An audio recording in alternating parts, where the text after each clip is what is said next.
जय माँ इंद्राक्षी, जय अम्बे। इंद्राक्षी धाम में दर्शकों आप सभी का हम हार्दिक स्वागत करते हैं। आज के दिन जिन जातकों का जन्मदिवस है, मैरिज एनिवर्सरी है, उन सभी को हमारी तरफ से बहुत बहुत शुभकामनाएं। हमने कुंभ महापर्व का एक विशेषांक बनाया है जो शायद आप सबने देखा भी होगा। तो उसमें कुछ तिथियां ऐसी थी जो स्नान से संबंधित हैं।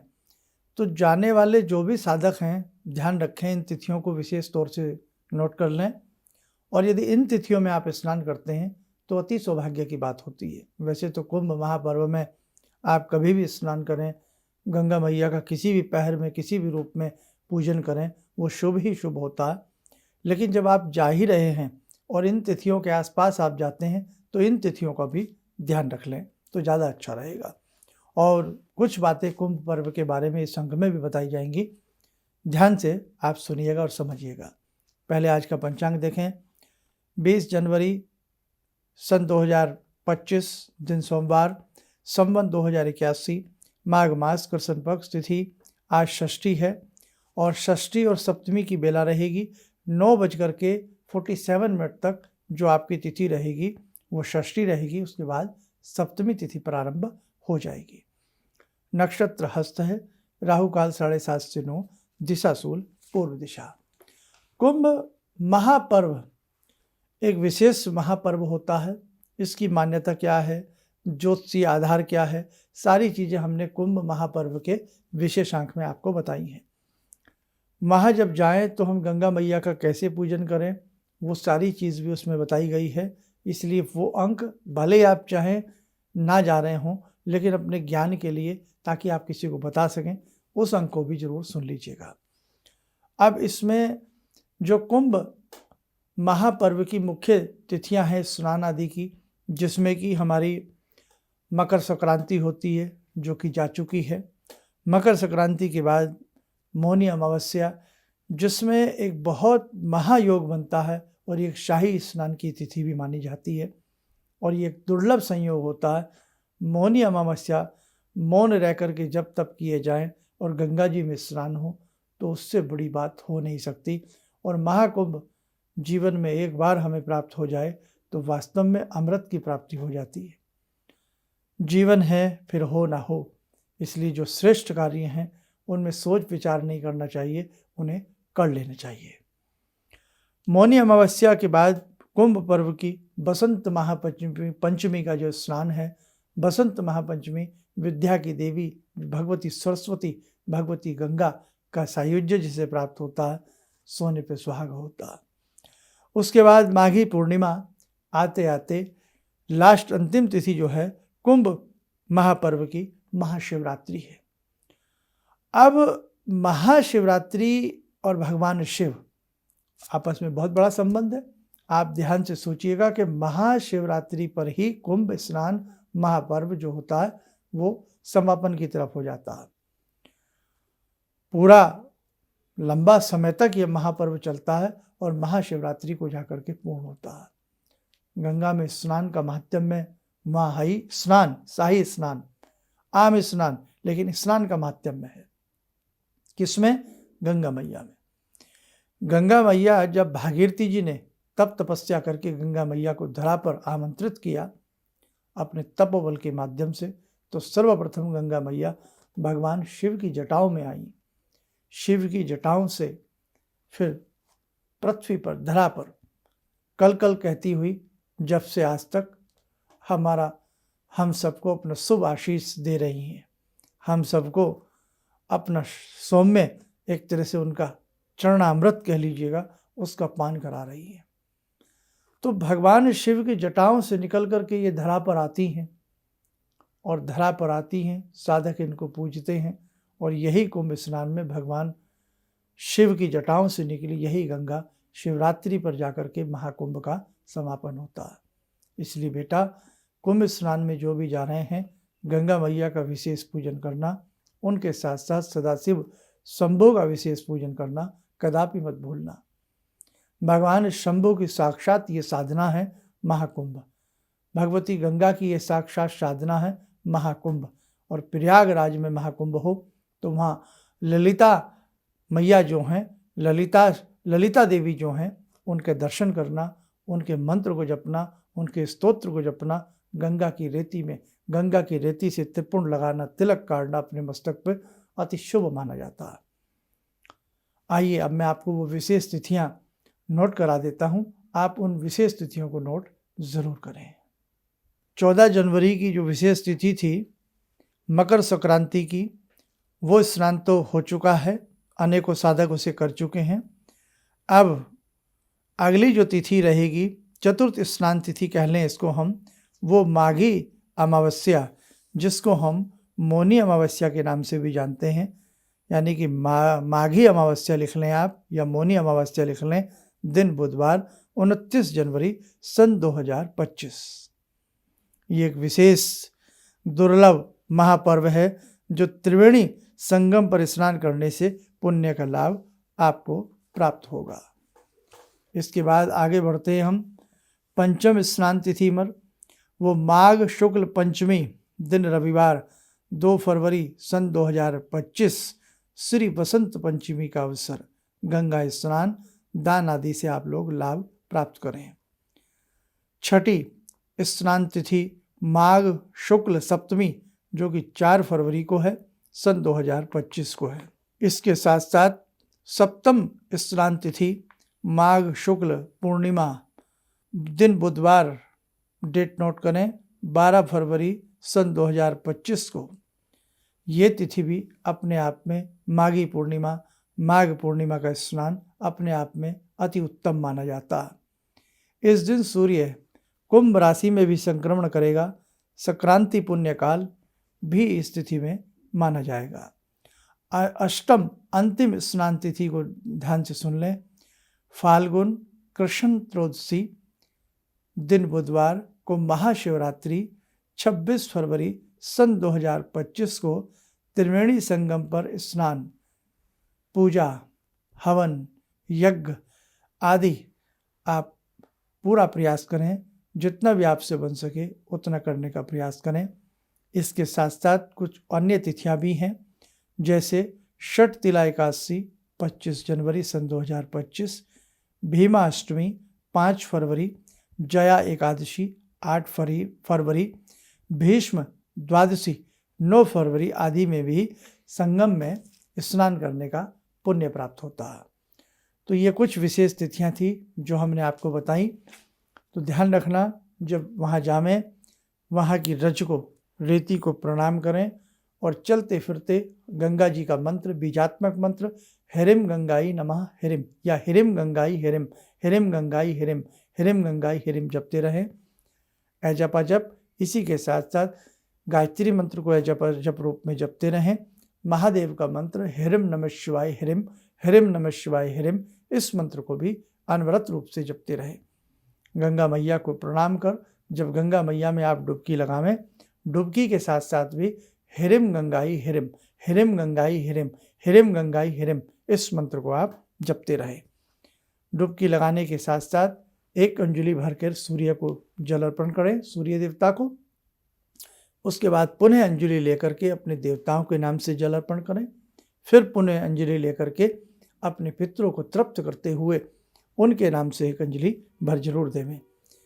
वस्त्र आदि अच्छे से पहन करके ठंडी से बचाव करते हुए गंगा के तट पर कहीं भी आसन लगा करके जमा करके बैठ जाएं। गंगा मैया को प्रणाम करें, गंगा मैया का पंचोपचार षोडशोपचार पूजन करें।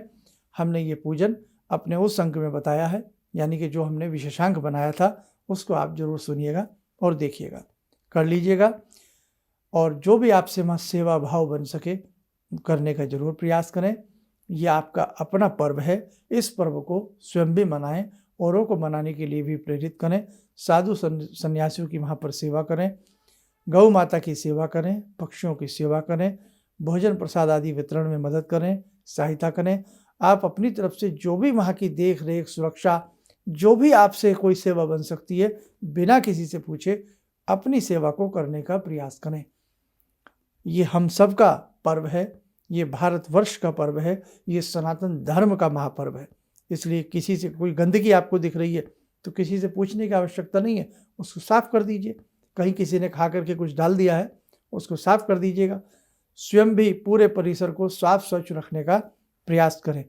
कहीं कोई व्यक्ति किसी के ऊपर गर्मा गर्मी कर रहा है, उसको भी शांत करने का प्रयास करें। ये हमारा अपना पर्व है, इसलिए बहुत ध्यान से, अच्छे से, किसी प्रकार का कोई विघ्न ना आए। ये हम सबकी भी गवर्नमेंट के साथ साथ, सरकार के साथ साथ, वहाँ के प्रशासन के साथ साथ हम सबका भी अपना कर्तव्य बनता है कि जो हमसे मदद हो सके, जो हमसे सहयोग हो सके, हमें भी करना चाहिए। यही नहीं कि साहब बस हम तो आए हैं, स्नान करेंगे और चले जाएंगे। नहीं साहब, ये आपका पर्व है। आपके पर्व को सुंदर बनाने के लिए सरकार अपनी ताकत लगा रही है, सब सहयोग कर रहे हैं, इसलिए हम भी सहयोग करें जो हमसे बन पड़ सकता है। इसलिए बेटा, आप सबका ये महापर्व बहुत शुभ हो। मैं तो यही जगदम्बा से आप सबके लिए प्रार्थना करता हूँ, ललिता देवी से यही प्रार्थना करता हूँ। और साथ में जब आप प्रयागराज जा ही रहे हैं, तीर्थों का राजा है प्रयागराज, तो वहाँ जैसे दुर्वासा ऋषि का आश्रम है, भरद्वाज मुनि का आश्रम है, और अनेकों गुप्त रहस्यों से भरे हुए मंदिर हैं, स्थान हैं, अक्षय वट हैं। सीता मैया ने भी उनको प्रणाम किया था। तो आप जो भी आपसे वहाँ पर दर्शनों का लाभ आपको मिल सके, उसे लेने का जरूर प्रयास करना। और इसी के साथ साथ जो भी आपसे मंत्र है, कोई गुरु मंत्र है, इष्ट मंत्र है, उसको अपने मन ही मन रूप से बेटे आप दिन रात के रूप में उसे अजप अजप के रूप में उसे आप जपते रहना। आइए, समय हो चला आज की ध्यान साधना का। ललिता भगवती, ललिता देव्यई, गंगा देव्यई, इंद्राक्षी देव्यई, भगवती देव्यई, अम्बा देव्यई, मुंबा देव्यई आपके ऊपर कृपा बरसाएं। 2 मिनट के लिए पूर्ण भाव से आप इस साधना के साथ जुड़े। ॐ सिन्दूरारुणविग्रहां त्रिनयनां माणिक्यमूलस्फुरात् स्तारानायकशेखरं स्मितमुखी भापेन वाक्षोरुवां पाणिभ्यामलपूर्णरत्नचषकां रत्नोत्परां बिभ्रति सौम्यां रत्नगटस्थरक्तचरणां ध्यायेत् पराम् अम्बिकां खड्गं चक्रगदेषु चापपरिगान् शूलम्बुशोण्डिं शिरा शङ्खं समदधतीं करे स्त्रीनयनां सर्वाङ्गभूषावृतां नीलासमद्युतिमास्य पाददशकां सेवे महाकालिकां यामास्तो स्वपितैहरो कमलजो हन्तुं मधुं कैटवं विद्युद्दामसमप्रभां मृगपते स्कन्दस्थितां भीषणां कन्या विहकरवालखेटविलसा धस्ताविरासेवितां हस्तेश्चक्रगदाशिखेटविशिखां चापं गुणं तर्जनीं विप्राणामलिलात्मिकां शशिधरां दुर्गां त्रिनेत्रां भजे। कवच बना लें, ध्यान करें, जगत जननी का शुभ आशीष हम सबके ऊपर बरस रहा है।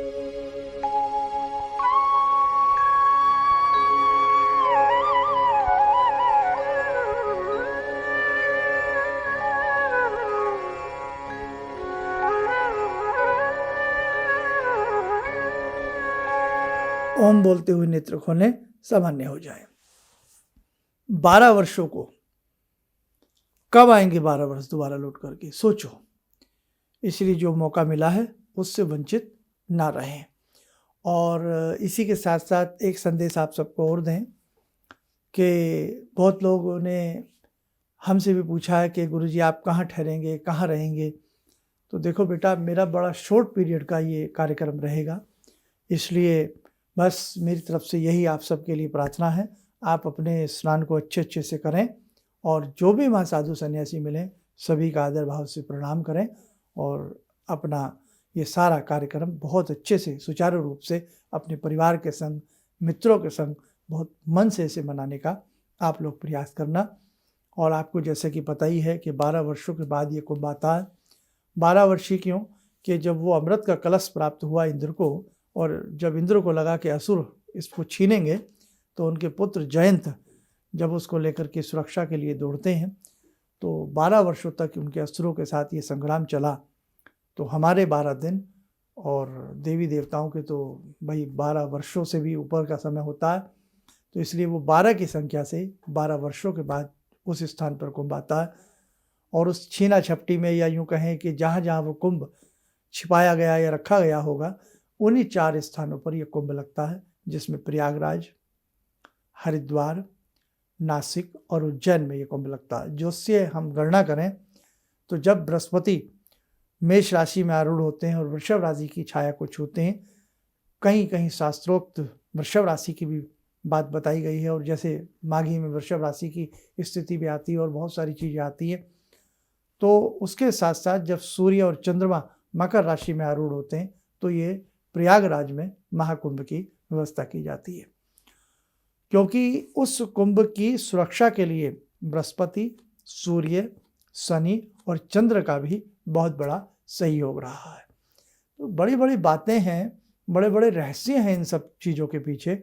इसलिए बेटा, आप तो बस इतना समझें कि एक बहुत बड़ा पर्व है, एक बहुत बड़ा मौका है, एक बहुत बड़ा समाधि स्थल है। हमें वहाँ जाकर के प्रणाम करना चाहिए, और शिव की जटाजूट से निकली गंगा मैया, महासरस्वती, महा यमुना जी जो आदि हैं, उन सब का जो संगम है, हमें उनके दर्शन करने हैं, और उसमें हमें स्नान करके उनसे एक ऐसा आशीष लेना है, एक ऐसा आशीर्वाद लेना है कि हम जन्म जन्मांतर तक अपने सत्य सनातन धर्म में लगे रहें, पूजा करते रहें, और हे भगवान, जब जब हमारा जन्म हो, हमें हमारे सत्य सनातन धर्म में ही हमें स्थान की प्राप्ति हो।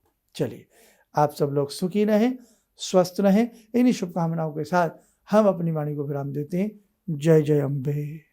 गुरु जी से मैं तब से जुड़ा हूँ जब से वो एक चैनल आती थी P7, उसी से मैं जुड़ा हुआ था। और गुरुदेव से हमारी जब मुलाकात हुई तो मैं आश्चर्यचकित रह गया। जब उन्होंने हमसे बताया कि आपके साथ ऐसे ऐसे हुई, तो मैं इतना आश्चर्य हो गया कि इन्हें कैसे मालूम, और इतना बढ़िया इन्होंने बताया, जिसके वजह से मैं आज तक उनसे प्रभावित हूँ। और इनका बताने का शैली वगैरह इतनी बढ़िया है, जो हम अपने क्लास के टीचर से भी उतना बढ़िया नहीं समझ पाते थे। ये हमें बहुत पसंद आई। और दूसरी बात कि इनके साथ जितने भी मैं जब से जुड़ा रहा, जो भी समस्या आई, मैं बहुत ही अच्छा तरह से मेरे सॉल्व होते चले गए, और आज तक मैं उनके आशीर्वाद से मैं बहुत सुखी हूँ। किसी भी समस्या के समाधान के लिए मिले प्रसिद्ध हस्तरेखा एवं वास्तु विशेषज्ञ प्रोफेसर धर्मेंद्र शर्मा जी से। नोट: शिविर में भाग लेने हेतु एवं व्यक्तिगत रूप से मिलने के लिए कॉल करने का समय सुबह 10 बजे से शाम 6 बजे तक। हमारे विभिन्न ज्ञानवर्धक कार्यक्रम देखने के लिए आप हमें अभी सब्सक्राइब करें, बेल आइकन को प्रेस करें, ताकि आप देख सकें हमारा कार्यक्रम सबसे पहले। और अधिक जानकारी के लिए फेसबुक पेज को लाइक करना न भूलें।